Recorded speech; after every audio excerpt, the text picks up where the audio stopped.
we got a great group. I'm Paul McClay with Definition 6, and we're sponsoring the event today, which we're pretty excited about, and it's very relevant to this panel. We're a unified marketing agency, and we help a lot of the brands we work with become their own journalists and enable them to distribute and pub their own narrative, and very on topic with what Jessica, Dan, and Megan are going to talk about now. We're very interested in how social networks are going to play a role as the publishers of the future, or will they play a role? So we've got Megan, who's going to moderate our panel. Megan's with Mashable, and we also have Jessica Bennett and Dan Roth. Dan is here somewhere, I'm told. We'll be here shortly. And between they're both executive editors. Jessica with Tumblr and Dan with LinkedIn, and between them they have a wealth of editorial experience and resumes that have a lot of great stuff on it. Too much for me to go through. So without any more, I'll let these guys get started. Yeah. Thank you. Yeah. Dan is in the building. Yeah, somewhere. he is. We promise. Very close. He's here. We saw. Yeah, we'll try to keep you entertained until he gets here.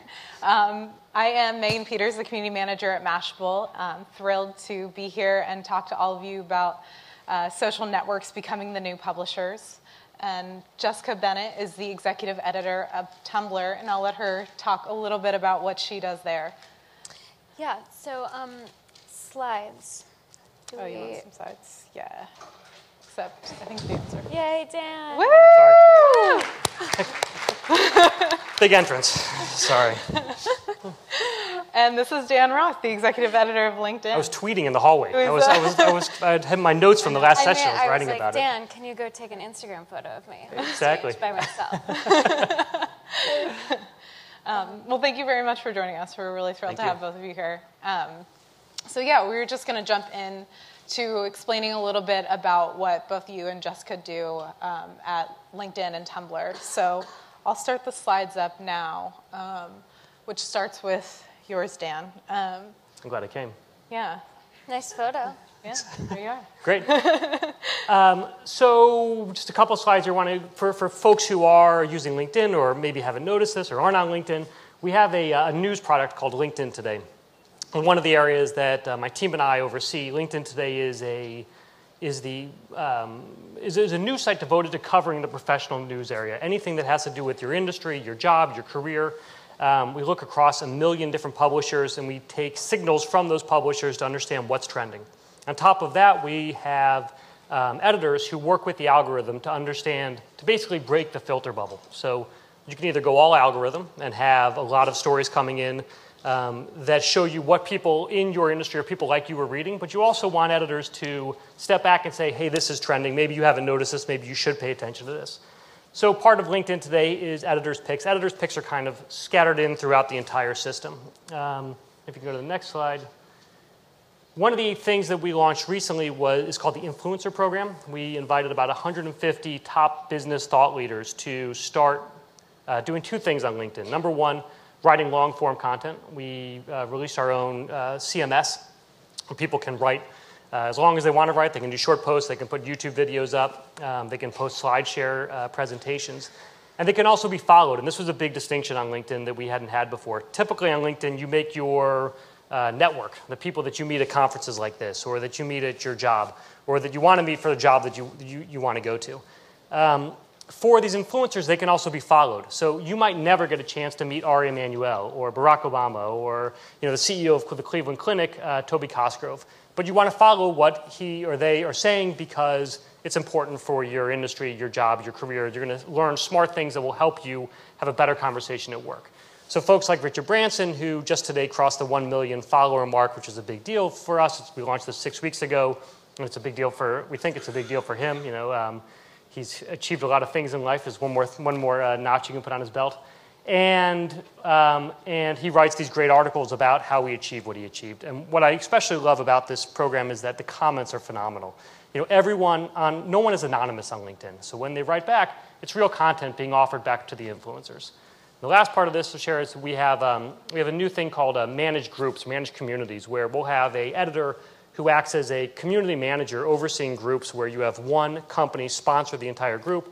In this case, this is a group called Connect, the professional network for women. It's all about being a woman at work, thinking about going back to work, hitting the glass ceiling, going through the glass ceiling, mentoring, anything that the community wants to talk about. It's about 80,000 women in it right now. And a woman on the edit team manages the entire process, and Citi is the sole sponsor. And it's a new way to do conversational marketing. The folks from Citi are involved every day. They hear what the trends are. They see what these women are talking about. And they get involved. And they're seen as not just a large investment bank, but actually it humanizes them. So it's a pretty cool program. Yeah. It's LinkedIn. And got some slides from Jessica as well.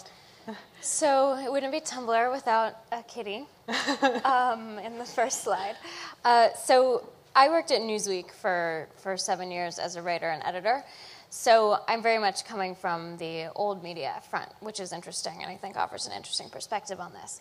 To give you an idea of, we're talking about social media outlets as publishers. This is a nice little chart showing Tumblr's traffic and its audience compared to the NewYorkTimes.com. Tumblr as a whole has an audience that is 3 times that of the NewYorkTimes.com, 3 times that of CNN.com, 5 times that of Time.com. So by sheer numbers, it's huge. We just rose. We were supposed to do this panel before Hurricane Sandy, and a couple of interesting things happened in that time period before we actually rescheduled it. One, Tumblr broke into the top 10 sites on Quantcast. Our audience is about 170 million, and there are 80 million blogs on Tumblr. During the hurricane, one thing that was interesting is that a lot of the CMSs and the systems for publishers like the Gawker sites and Huffington Post and BuzzFeed all went down. They were all housed in the same place in Lower Manhattan. They were flooded with 5 feet of water, and they were expecting to, cover Sandy as if it was a news event, and suddenly couldn't. They all jumped on Tumblr and actually used it as their site to publish.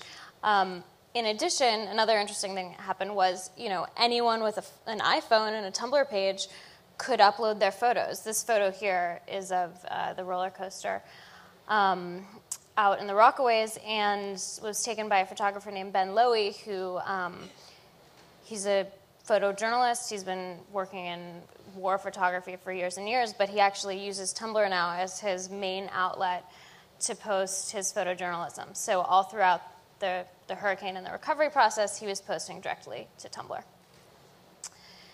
And one of the main parts of my job as executive editor is running a new site that we recently launched called Storyboard. This is it. It is essentially all original journalism highlighting the work of Tumblr creators. So we're covering Tumblr as if it was a city of 80 million. That's the number of blogs. We're finding stories that other outlets probably didn't know existed. We're partnering with mainstream outlets like WNYC, like New York Magazine, like The Daily Beast, to syndicate our content. And we put out a feature story every day. This is one, well, I'll talk about this one. This is one, a New York City taxi driver who has a blog where he documents photos that he sees from his cab. So we went on a ride-along one night with him and did a piece about it. The previous one was an unseen, a never-before-heard interview with Muhammad Ali that was resurfaced as part of this nonprofit devoted to highlighting lost tapes and digitizing them, and they released them all exclusively on Tumblr, so we were able to showcase it. Wow. So long-form journalism has seen a real resurgence on Tumblr, original narratives, trend stories, as well as documentary video. And so we try to do that, and we try to highlight that. Another thing that you can't talk about Tumblr without mentioning is the animated GIF. And during the election season, the GIF became a huge, huge thing. People were live blogging the debates with GIFs only. So animated images of Obama and Romney and whatever else happened. live on this site called GIFwitch that we launched. And even the president himself was on Tumblr. So, what we're seeing is a lot of people really recognizing this as an outlet to reach a certain audience. More than 50% of our users are under 34. That's really the prime target range for publishers. As well as, us within Tumblr using our community to help document what's going on in the world. And that's what we did with GIFwitch. We brought in community members to sit there and live blog the debates. Yeah. So that's kind of an overview. Oh, yeah, that was really well and done. storyboard.tumblr.com is the site where you can see the original content. Yeah, you should definitely check it out. And, I do want to get into Storyboard a little bit and talk about how exactly you choose that user-generated content, like what stands out to you as the best content, and how do you then turn that into a storyboard article? It kind of varies. Instead of being kind of out on the streets of New York shoe leather reporting, as I might have been in my previous job, I'm in my Tumblr dashboard a lot. But at least now I don't have to hide it from my bosses. It's part of my job. So, by using tags, by knowing what's going on in the community, by recognizing trends. We're here at the Times Center, and the New York Times has a brilliant Tumblr blog called The Lively Morgue. It's devoted to highlighting images, and actually their morgue is right next door to us. But the morgue is a place where all of the old images since the 1800s that taken by New York Times photographers are housed in print, as well as all of the old newspaper clippings. So 3 times a week, the Times chooses one of these images, they digitize them, they fix all of the tears in the image, and they post it to their blog. It's been a wildly popular Tumblr blog. It's beautiful. You should check it out if you haven't. And so I just loved that site and got the idea that, this is kind of highlighting something that we've lost as things have gone digital. And so we went out and we spent a day with the keeper of the New York Times morgue, which is in the sub basement of 2 buildings over. And it turned out to be a fascinating piece really about how journalism is changing and how print is changing and how digital is changing. And that was all started by a Tumblr blog that I came across. So it's just something that jumps out to you, like when you see it. It's the same kind of storytelling that I would have done at Newsweek as a writer and editor. Mm-hmm. It just kind of relates back to what's happening on this huge platform. But it's impossible, when you have 80 million people using a platform, there are thousands of stories within it. It just takes someone to kind of sift through and find out what they are. Right. I think that's a really interesting comparison, comparing what you were doing at Newsweek to what you're doing now. It's still the same storytelling that you have always had. Yeah, same news judgment. And I should mention that we partnered with WNYC on the morgue story, so it all ran on their site as well. And there was a radio piece, there was a digital element, there was a short video. Mm-hmm. So in the sense of social media companies funding the journalism, but then seeing the journalism play out in every single medium, except for a print magazine, because those barely exist anymore anyways, I think it accomplished that. Yeah. Can I just jump in there for a second? I think that the question of social media sites as publishers relates exactly to what you're talking about, which is, there are, either you can look at social media sites and say they are becoming publishers, or publishers are thinking about how to work with social media. But I think it kind of relates to what Steve Rubel was talking about a second ago, that the walls are breaking down. Mm-hmm. You can no longer get away with saying, we're a traditional media company, this is all we do. Right. And as a social media company, we see the value in producing original content. We also aren't, at LinkedIn, and I think the same might be true at Tumblr, we're not bound by the same revenue necessities that the traditional media are. I mean, for us, we're very lucky. I feel incredibly lucky as a journalist to be at a place where revenue is, where ads are only a percent of the business, that there are 2 other legs to the revenue stool. And that means you can do great long-form content, and it means you can also share it. So we do the same thing where we will have articles that are written by Sally Krawcheck or Neil Borowski or many other people. They then end up on other sites as well. Mm-hmm. So you might see an article that runs on LinkedIn also run on Quartz or on Business Insider. And it could be, we work with a lot of other media sites as well to get it out there. And that's great. They don't have to live exclusively on LinkedIn. We don't want them to live. The goal is to increase professional knowledge everywhere And if that lives on LinkedIn, if it lives somewhere else, that's not terrific. yeah, so it's like sharing in terms of getting the stories out, but also sharing with other outlets. I mean, I just think we can't afford anymore to hoard content to ourselves. Right. That model's breaking down, and we have to work together. Yeah, well, so this is actually one question that I did want to get into, is that, lots of other social sites are developing content strategies. Like Facebook hired its managing editor from Bloomberg about a year ago. Instagram's community team now runs this blog about photojournalism. Has this really fascinating project called Dronestagram, where this guy is actually Instagramming Google Maps shots of where drones are hitting based off of like public information. It's fascinating. And Instagram then writes about this on their blog. So all these things are happening. I mean, where do you see this content trend going across the industry? And do you see each other as competitors, or do you think you would at some point? Tumblr and LinkedIn? I would think that if you diagrammed out our users, they probably would not have too much of very opposite, a crossover. Ours live one direction. No, in fact, I think we should work together. Absolutely. And I was on a.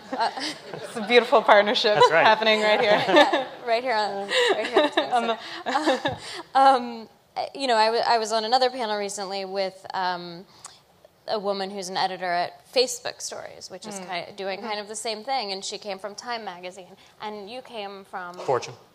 So Fortune. So you see a lot of people transitioning from quote unquote old media into these new positions, and I think that sharing is really key, and we're only going to see them grow because let's be honest, Newsweek's going out of print. There's no money, and tech companies, maybe if you're a journalist and you want to write feature content, maybe that's the way to go. Yeah. I think that there is a fundamental question that will have to be answered by the social media sites, though, about whether there will always be a push and pull in between going incredibly broad and being for everyone and doing these sites that are definitely not for everyone. Not everyone is getting profiled on Storyboard. Not everyone is an influencer on LinkedIn. Instagram is writing about what it wants to write about. It's not writing about everyone's. And at the birth of these social networks, they were really about empowering users with the kind of tools to be able to, every user can use these tools to create whatever it is they want. We still believe that at LinkedIn. I'm sure you still believe that at Tumblr. And yet you have these offshoots that are saying, actually, we're going to provide some editorial, an editorial lens to what's going on either out in the larger world or on the site itself. And I think it's interesting watching that. There is questions about how do you grow each of those and make sure they're both growing. Media is just so saturated now. There's a million sites. There's a million places you can go, and you will always need hard news and journalists, in my opinion. But I think you also need some way of sorting it, and that's where sites like LinkedIn that are actually providing content that is of interest to you can really thrive. Yeah, absolutely. Well, this is actually something I wanted to ask specifically about the Influencers program, which is a huge opportunity for personal branding and thought leadership. I mean, these people are hand-selected for what they know. And even Hunter Walk of Google, who's one of the influencers on LinkedIn, said that he sees up to 40 times more traffic on LinkedIn posts than if he would self-publishing. But is what influencers on LinkedIn writing, is it journalism, and what does the content being created there mean for the role of journalists? I think that it is journalism. It is a different kind. This is not hard breaking news, but it is journalism in the sense that it's telling you about the world and giving you an insight into how someone lives their lives or how you can live your life. Hunter Walk, who's a product manager at Google, spends a lot of his time talking about what makes a great product manager, or a lot of folks talk about failure. What does it mean to fail? Or Tim Brown, the CEO of IDEO, talks about the idea of using design principles in your own life. It's a lot. These are the kind of stories that we used to, when I was at Fortune, we would run all the time. The difference is it was the writers writing these stories. Now we've taken out the middleman, and we are going right to the people who we used to interview and saying, you write this yourself. Yeah. What's interesting, though, is in terms of how much traffic and comments Hunter gets is one of the differences between a social network and between someone like Fortune or Wired, where I used to be. is that we know the audience. We know every one of our readers. It's really incredible to be able to say, well, this is a great story for product managers. We're going to put this article in front of every product manager. Yeah. Or we're going to give this is incredible if you're in the construction industry in Dubai. This is now for everyone in construction in Dubai. And you can start doing this incredible tailoring. Right. So that's, one interesting thing and an advantage that a lot of social networks have over a lot of news sites is that when a user signs up for your site, they're inevitably giving you their personal information, telling you who they are. So how does that play into data-driven editorial programs or even specific articles themselves and how they're targeted? Just the fact that you can literally pinpoint your audience. We use it a lot for distribution. And then we'll also look at trends across LinkedIn and share that with the influencers. So we'll send a note to someone saying, hey, right now there are, it's pre-Thanksgiving. Suddenly, I don't know why, but there were stories about turkey prices that were all of a sudden going really trending on LinkedIn. So we reach out to one of the chefs on LinkedIn. We could say, hey, this is a great story for you to write about. If you're in the food industry, if we want to, we can look and see what the trends are and share them with the influencers and ask them to write about it. Now, they don't have to write about it at all. No one's being paid to be part of this program. But everyone wants an audience. What's amazing is the desire to be read. And I think this is probably something that you and I felt as journalists is, you write, you are desperate for feedback. And even though these people are at the very top of their fields, they are desperate to have someone tell them that what they're writing is good. And Hunter Walker writes everywhere, on his own blog, and he has a Twitter and Google+, and then he writes on LinkedIn. He's like, oh my God, the comments are amazing. And that feedback loop is essential. And it was one of the things I thought we were missing at Fortune, too, was that the comments were never as awesome as I thought they should have been. Yeah. And now suddenly you have these, because people are anonymous, you don't have it. So, what's that? Far less than awesome in many cases, probably. Where? Oh yeah, exactly. At my former I could tell stories. employer. Yeah. Yeah, for sure. It's a little bit different for us at Tumblr because to sign up, all you need to provide is your age and email address. Mm-hmm. So we're not targeting our users in that way. It's really much more organized based on interests, I think. Artists can form these communities, and photographers can form these communities, and literary people can form these communities. And it can be overwhelming to sift through, which is one of the reasons why Storyboard is good for us in a pure marketing sense, because it allows people to find out what's going on this platform. And, I spend all day sifting through, and I find it because it can, it's overwhelming. And I think in many ways, news in general is overwhelming. There's so much of it, and it's not categorized.